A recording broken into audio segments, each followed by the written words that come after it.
Ассалаумағалейкум достар, сөйлеп тұрған Батыр Сейкені. Білесіздер бе, мен қайда жүрмін?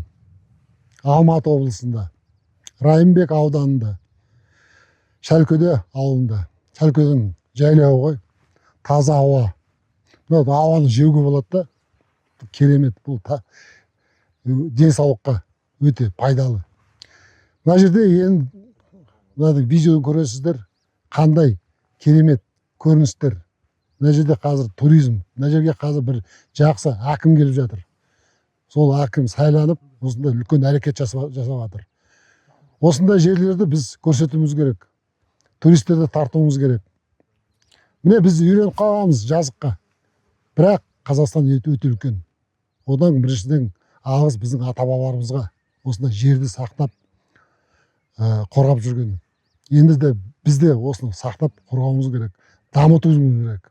Жігіттер, уақыттарың болса, бәріңізге қазір уақыт деген алтын ғой, бірақ уақытыңызды бөліп, осы жерге келіп көріңіз. Мұндай жер, бұл жерде Райымбек атамыз жерді қорғаған, Мұқағали Мақатаев ақын ағам атамыз осы жерден туылған жері. Мынандай жер, келіңдер.